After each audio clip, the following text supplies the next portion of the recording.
사람은 저마다 자기만의 고유한 가치관과 세계관을 가지고 이 세상을 살아갑니다. 그러다 보니 사람들이 모여 사는 사회와 국가는 늘 갈등과 충돌의 연속입니다. 교회 안에서도 그렇습니다. 똑같은 예수님을 믿는 성도들이 모인 곳이지만 하나님의 말씀에 대한 이해의 폭과 깊이가 서로 다르다 보니 천국이 되어야 할 교회가 세상처럼 갈등과 충돌로 얼룩질 때가 많습니다. 우리는 이 문제를 어떻게 해결하면 좋을까요? 어떻게 하면 이 세상을 갈등과 충돌이 없는 평화로운 세상으로 변화시킬 수 있을까요? 미국의 사회학자 가운데 제임스 데이비슨 헌터라는 분이 있습니다. 이분이 쓴 기독교는 어떻게 세상을 변화시키는가 하는 책에 보면 기독교가 미국 사회를 변화시키기 위해 노력했던 것들을 비판적으로 소개하고 있습니다. 저자는 먼저 미국의 기독교인들을 세 가지 범주로 구분했습니다. 기독교 우파, 기독교 좌파, 신제세례파로 분류했습니다. 신제세례파는 새로운 제세례파라는 뜻입니다. 제세례파는 종교개혁 당시에 가톨릭 교회나 개혁교회에서 받은 세례를 모두 무효화시키고 다시 세례를 받게 했던 교파를 말합니다. 매우 급진적인 교파라 할 수 있습니다. 그런 교파가 최근 미국에서 새로운 모습으로 다시 활동하기 시작했는데 그것을 가리켜 신제세례파라고 합니다. 아무튼 제임스 데이비슨 헌터는 자신의 책을 통해 이 새 교파가 미국이라고 하는 세상을 변화시키기 위해 어떻게 노력했는지 그간의 과정을 소개하고 있습니다. 먼저 기독교 우파입니다. 기독교 우파는 미국이 기독교 문화에 기반을 둔 기독교 국가로 건국되었다고 믿고 있는 교파입니다. 그런데 그들이 볼 때 미국은 지금 세속화와 탈기독교화를 겪으면서 기독교 신앙으로부터 떠나고 있는 것처럼 보였습니다.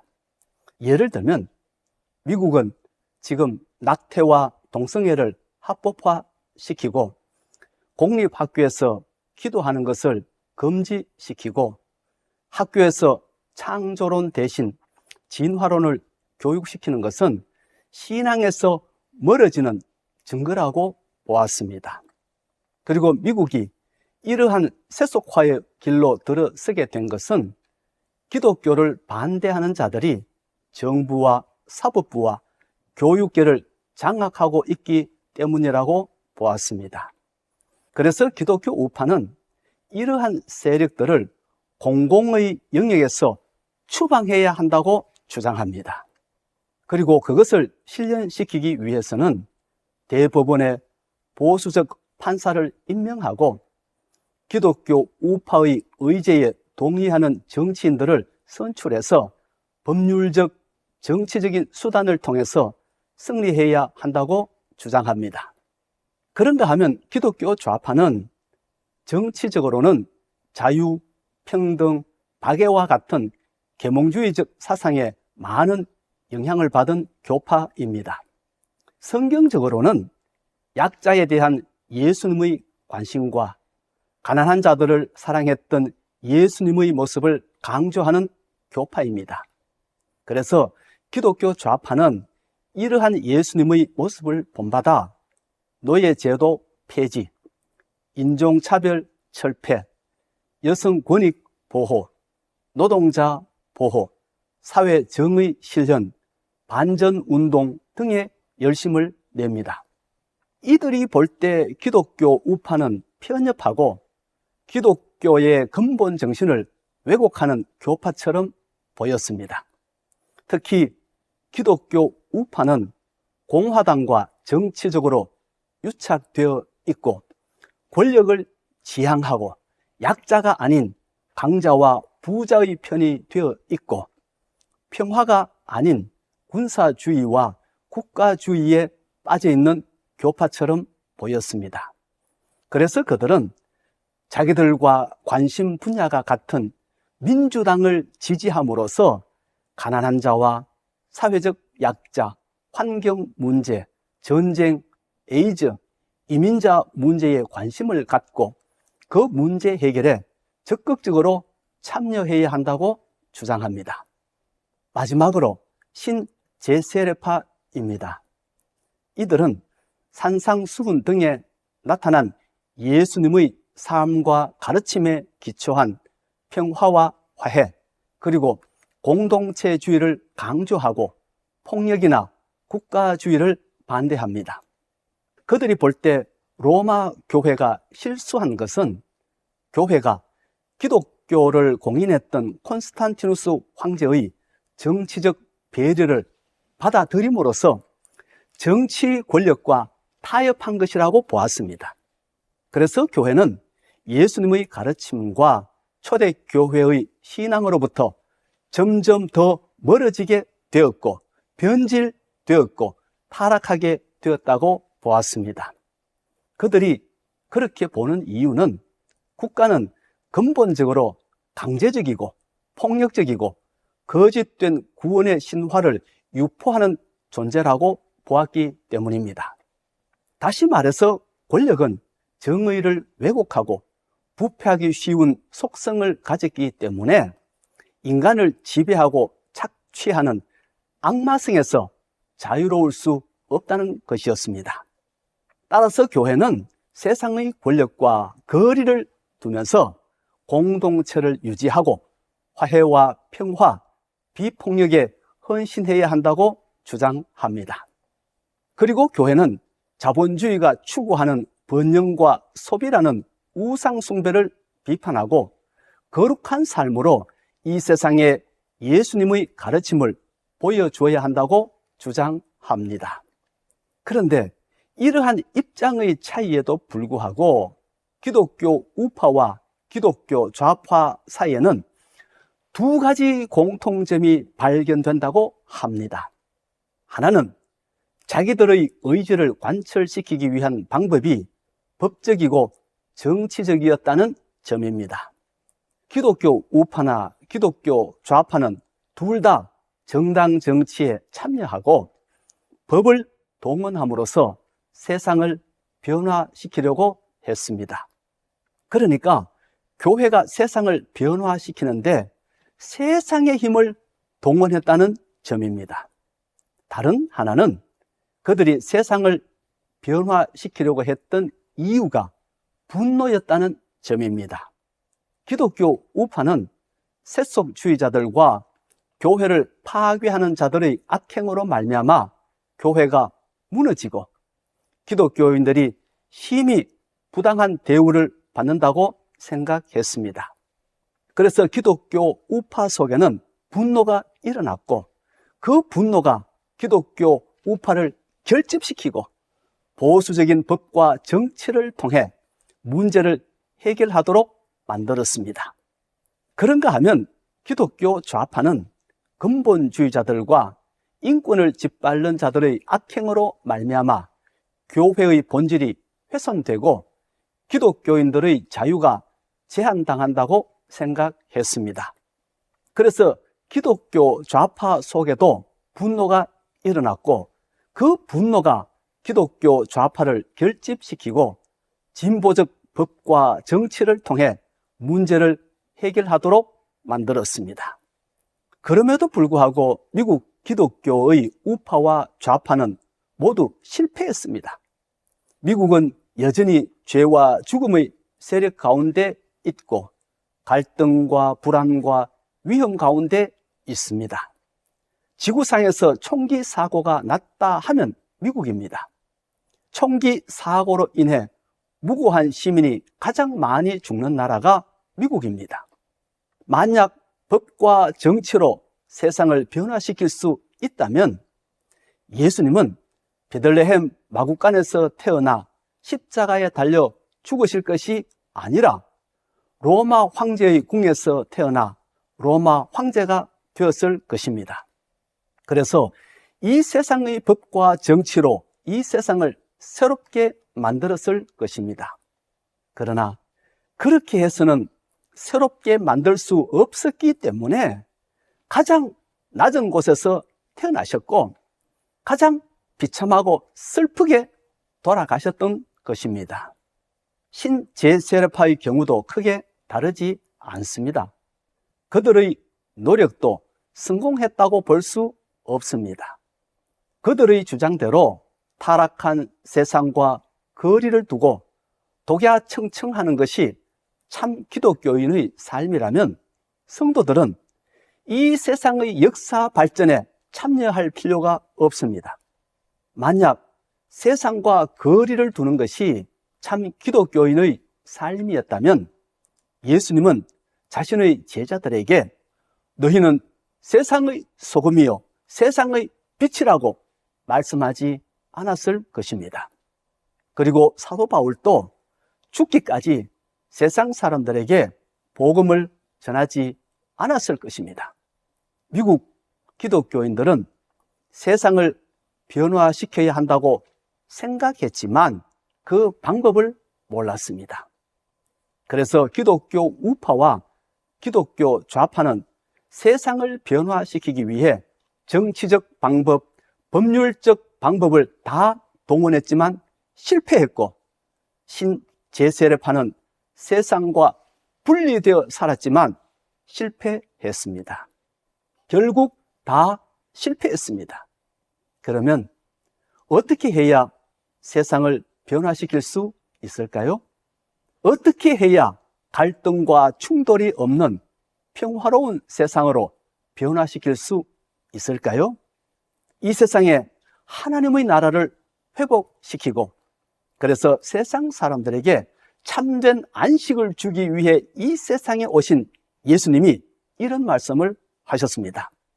마태복음 28장 19절에서 20절 말씀입니다.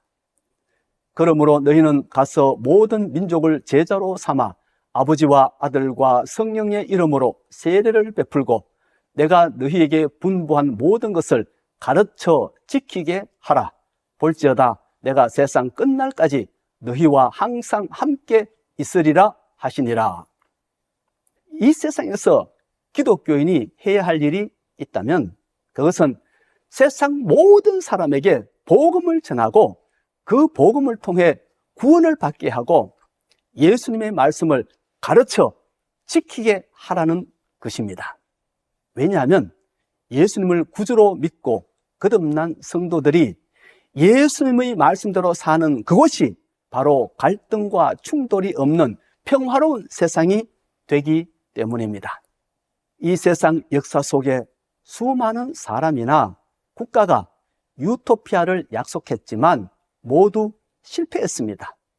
토마스 모, 샤를 프리에, 로버트 오원 같은 사람들이나 캄보디아의 크메르 루즈, 소련 공산당이 세운 국가들도 모두 실패했습니다. 여러분, 사람이나 국가는 유토피아를 건설할 수 없습니다. 왜냐하면 사람의 가슴 속에는 하나님의 말씀을 거역하고 내 마음대로 살고자 하는 의지, 즉 죄와 마귀의 역사가 있기 때문입니다. 여러분, 지금 러시아와 우크라이나가 충돌하고 이스라엘과 팔레스타인이 충돌하고 이스라엘과 이란이 충돌하고 태국과 캄보디아가 충돌하고 미국과 베네수엘라가 충돌하는 것은 물질이 부족해서가 아닙니다. 지금 이 세상은 어느 시대보다 물질 문명이 발달하고 재화가 넘쳐나고 있습니다. 그럼에도 불구하고 서로 충돌하고 있는 이유는 자기 욕망을 실현하기 위한 자기 주장 때문입니다. 여러분, 육체의 욕망을 실현하기 위해 자기를 주장했던 대표적인 사람이 누구였는지 아십니까? 하나님의 말씀을 거역하고 선악과를 먹었던 아담과 하와입니다. 성경은 그들의 행동을 가리켜 죄라고 합니다. 그러므로 죄로 인해 나타나는 자기 주장의 문제가 해결되지 않는 한 이 땅에는 참된 평화가 도래하지 않습니다. 그래서 예수님은 마태복음 11장 28절에서 29절에 이렇게 말씀하셨습니다. 수고하고 무거운 짐진 자들아 다 내게로 오라. 내가 너희를 쉬게 하리라. 나는 마음이 온유하고 겸손하니 나의 멍에를 메고 내게 배우라. 그리하면 너희 마음이 쉼을 얻으리니. 우리가 예수님의 멍에를 메고 예수님께 배울 때 우리는 쉼, 즉 참된 평화와 안식을 얻을 수 있다는 말씀입니다. 여기에서 말씀하신 나의 멍에는 예수님이 우리에게 지워주신 멍에라는 뜻이 아니고 예수님과 함께 지고 가는 멍에라는 뜻입니다. 예수님 당시 유대인들은 2마리의 소 위에 하나의 멍에를 지워서 논을 갈았기 때문입니다. 그리고 내게 배우라는 말씀은 예수님이 우리에게 가르쳐 주신 말씀을 배우라는 뜻입니다. 세상이 어떻게 창조되었는지, 죄가 무엇인지, 그 죄를 극복하기 위해서는 어떻게 해야 하는지 그것을 배우라는 말씀입니다. 그러면 우리 마음이 쉼을 얻을 수 있다는 말씀입니다. 예수님은 갈등과 충돌이 난무하는 이 세상에 쉼과 안식이 넘치는 천국을 회복시키기 위해 오셨습니다. 그런데 그 방법이 사람들의 기대와 너무 달랐습니다. 어떤 사람들은 예수님이 다윗과 같은 유능한 왕이 되어서 우리를 힘들게 하는 적들을 제거함으로써 이 땅에 천국을 회복시키실 것이라는 생각을 하기도 하였고, 또 어떤 사람들은 예수님이 초자연적 능력을 발휘해서 우리에게 필요한 건강과 재화를 공급함으로써 천국을 회복시키실 것이라는 생각을 하기도 하였습니다. 그런데 예수님은 사람들이 기대하는 그런 방법으로 세상을 변화시키지 않고 복음을 전하시고 하나님의 말씀을 가르치시고 그 말씀대로 사는 사람들을 통해 세상을 변화시키고자 하셨습니다. 그래서 틈만 나면 사람들에게 복음을 전하시고 하나님의 말씀을 가르치셨습니다. 그리고 그 말씀을 배운 제자들을 통해 이 세상을 변화시키고자 하셨습니다. 사도 바울도 이러한 예수님의 의도를 온전히 이해하였기 때문에 로마 교회 성도들에게 이렇게 말씀했습니다. 로마서 12장 2절 말씀입니다. 너희는 이 세대를 본받지 말고 오직 마음을 새롭게 함으로 변화를 받아 하나님의 선하시고 기뻐하시고 온전하신 뜻이 무엇인지 분별하도록 하라. 이 세대를 본받지 말라는 말씀은 이 시대의 풍조를 따라 살아가지 말라는 말씀입니다. 그리고 하나님의 뜻을 분별하라는 말씀은 하나님께서 원하시는 우리의 삶이 어떤 것인지 생각해 보라는 말씀입니다. 여러분, 이 시대의 풍조란 사람들이 육체의 욕심을 따라 지내며 육체와 마음이 원하는 것을 채우기 위해 수단과 방법을 가리지 않고 살아가는 모습을 말합니다. 그리고 이런 것을 해결하지 못하였을 때 모든 문제의 원인을 남의 탓으로 돌리고 국가와 사회의 탓으로 돌리고 남을 원망하고 미워하고 공격하는 모습을 말합니다. 미국의 기독교가 세상을 변화시키기 위해 노력했지만 결국 실패했던 이유가 바로 여기에 있습니다.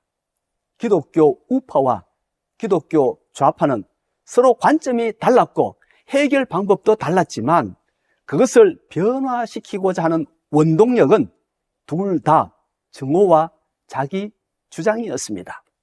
쉽게 말해서 우리는 잘하고 있는데 당신들의 이런 태도 때문에 세상엔 참된 평화가 없습니다. 당신들의 이런 행동들 때문에 살기가 점점 더 어려워지고 있습니다. 당신들의 이런 정책 때문에 세상은 더 타락하고 죄는 더 넘쳐나고 있습니다. 그러므로 당신들이 변화되어야 합니다. 이렇게 상대방에 대한 정오와 자기 의와 자기 주장이 변화의 원동력이었습니다. 이것은 잘못된 것입니다. 상대방에 대한 정오와 자기 의와 자기 주장은 세상을 변화시키지 못합니다. 세상을 변화시킬 수 있는 길은 오직 하나, 우리가 먼저 하나님의 말씀을 배우고 그 말씀대로 사는 것입니다. 그리고 그 말씀을 세상에 전하고 가르치는 것입니다. 사도 바울이 로마 교회에 편지를 쓸 당시에는 기독교인들이 로마 정부로부터 많은 박해를 받았습니다.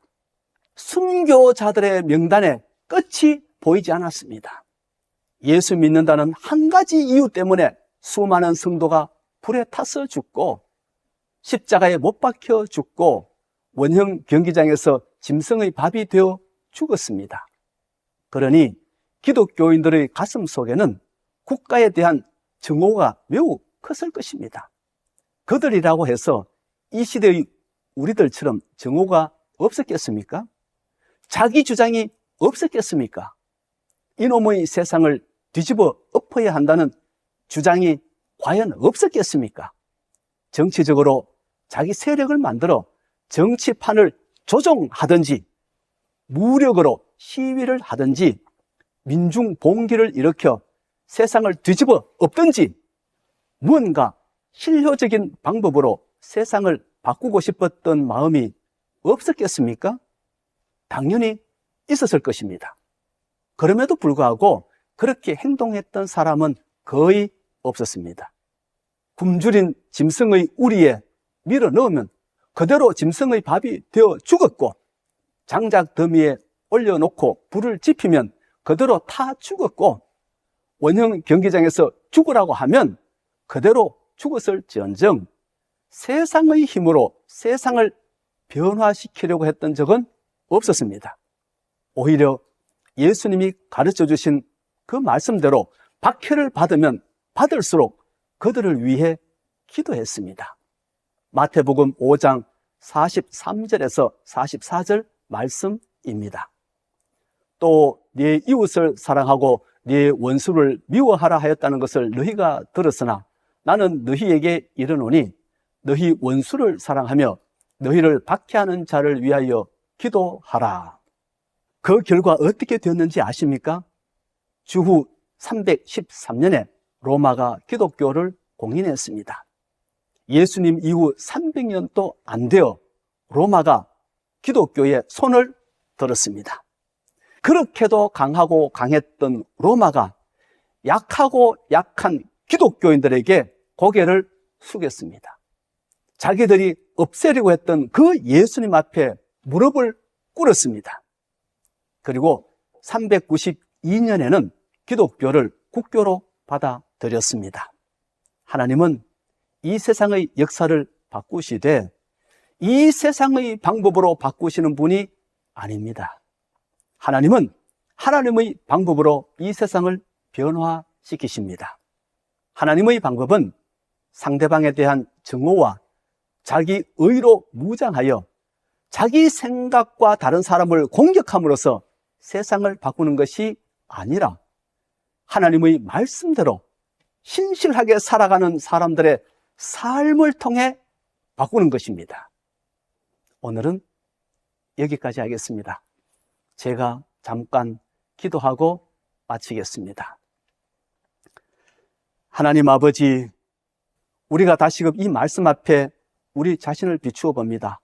우리는 행여 그런 일이 없었던지 돌아보는 저희들 되게 하시고, 새해에는 우리가 주의 말씀대로 살아가는 저희들 되게 하여 주시고, 그 말씀을 세상에 전하여 이 온 세상이 주님의 말씀으로 편만해지고 흰옷을 입은 주의 백성이 많아져서 이 세상이 주님 주시는 참된 평화로 바뀌는 그런 세상이 될 수 있도록 우리를 사용하여 주시옵소서. 예수님 이름으로 기도하옵나이다. 아멘.